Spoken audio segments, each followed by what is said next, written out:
Hi everyone, and welcome back to my channel. So today I'm going to be chatting about all of the books that I read in the month of January.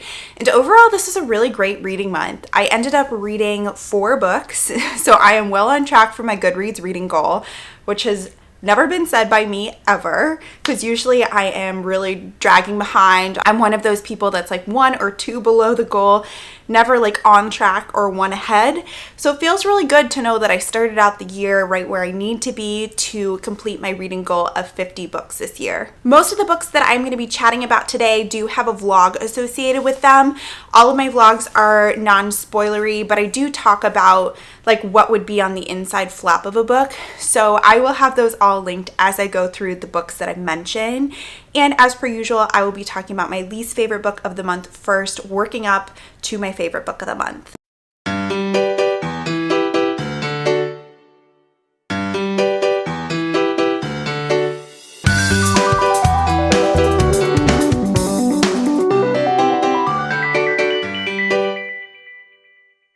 So the first book I'm going to chat about is The Last Party by Claire Mackintosh. So if you ever need a New Year's thriller, this is a really great choice.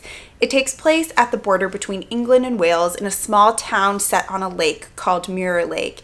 And on New Year's morning, everybody from the town kind of awakes from their hungover slumber to go to the annual traditional jumping in this freezing cold lake.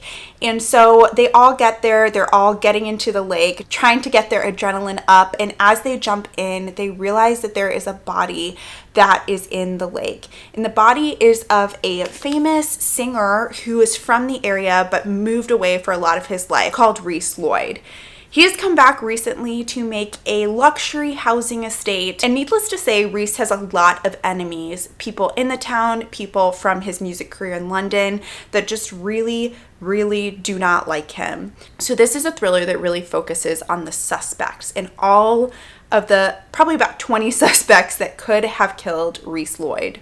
This book was a little bit muddled for me. I felt like the cast of characters was sometimes a little bit hard to follow, and not all of the suspects' motives were always very fleshed out because there were so many of them. But what made this book for me was the detective duo of Fionn and Leo. One is English and one is Welsh, and they are forced together to work the crime because of where the crime was committed, right on the border. And Leon is very much like a lone ranger, doesn't like following the rules, whereas Leo is very much a rule follower, but is kind of navigating some bureaucracy within his department. And I just feel like their chemistry as co-detectives of the case is so on point. I really like all of their interactions.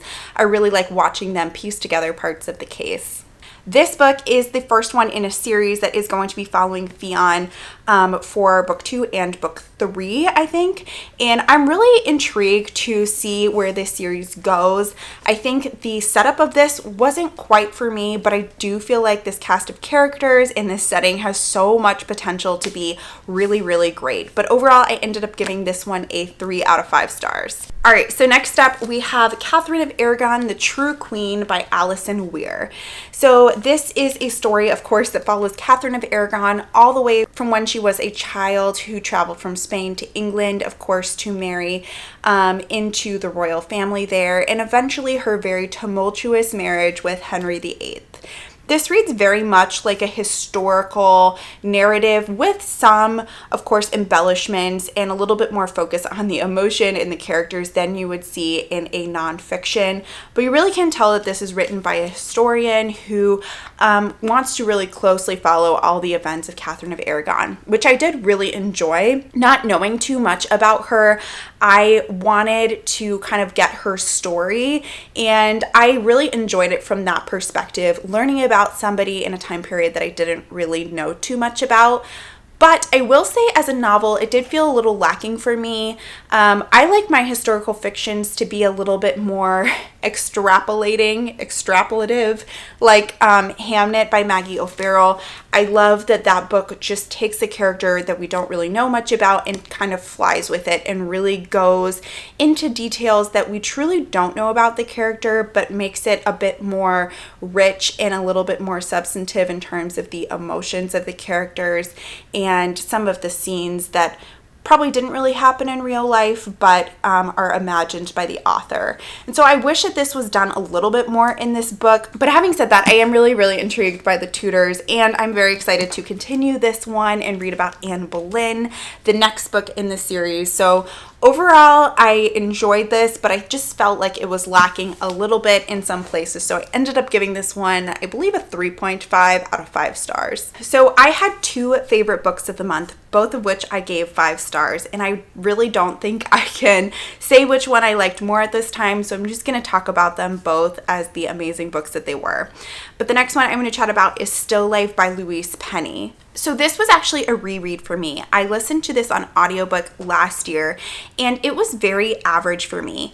I just came into it expecting a dark, twisty, turny mystery, and it wasn't really that. But I kind of knew that when I had picked it up before that there was something there. There was something that I was missing, and I needed to come back to this book because I knew that I had the potential to really love this series. So I decided to read the physical book the second time around, which was a great, great choice for me. Not that the audiobooks are bad, but I just felt like I was able to get into the story a bit more, and I just absolutely fell in love with this book the second time around. So this book is set in the charming rural town of Three Pines that is in Quebec, and it follows a village of very quirky and charming and unique people. And while things there are very wholesome and peaceful and cozy, one of the most unthinkable things happens, which is one of their beloved villagers, Jane, is murdered in the woods, and Detective Gamache is asked to come in and investigate the case. This is very much a cozy mystery. It is not going to be a edge-of-your-seat thriller. It is very much based on the characters, on the town, and the atmosphere. And I think if you come into it knowing that, it just has this quality about it where you just want to wrap yourself in a blanket and drink a bunch of tea and binge read all of the books in this series.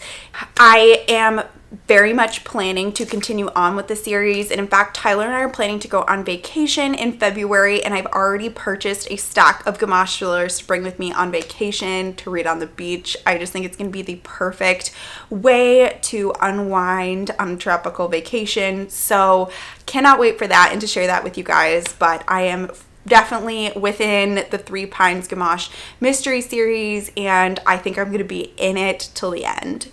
And the last book that I'm going to chat about is The Forgotten Garden by Kate Morton. So this was our Tea Leaves Book Club pick of November and December. I think our live show was a little bit late. I think it was November and December, but our live show just happened yesterday, so you guys can check that out. But I just thoroughly loved this book. This is a chunky family saga that follows a lot of different perspectives, but the kind of jumping off point is in 2005 when Cassandra is at her grandmother Nell's bedside in the hospital, and she unfortunately is passing away. And Cassandra kind of happens upon this mystery about Nell's past, and because of the circumstances, she is drawn into looking further into Nell's history and finding out more about her family and where she came from. This, of course, brings her to the Blackhurst Manor in Cornwall, which is kind of an old Victorian house with complete with a maze and, of course, a forgotten garden and a little cottage. And she goes there to discover what really happened with Nell's birth. Who was her family? Who did she belong to? And she uncovers a huge, deep mystery that the family has been hiding for so many years. I loved how descriptive this book was. I felt it was so transportive. I really felt like I was in this mysterious house. It did something that a 500-page book rarely does, and that is that every character, every detail, every place in this book has a purpose. It is all tied together so nicely and woven together into this beautiful family saga, and I really truly felt like every page of this book had a reason and had a purpose to be there, and that is why I loved it so much.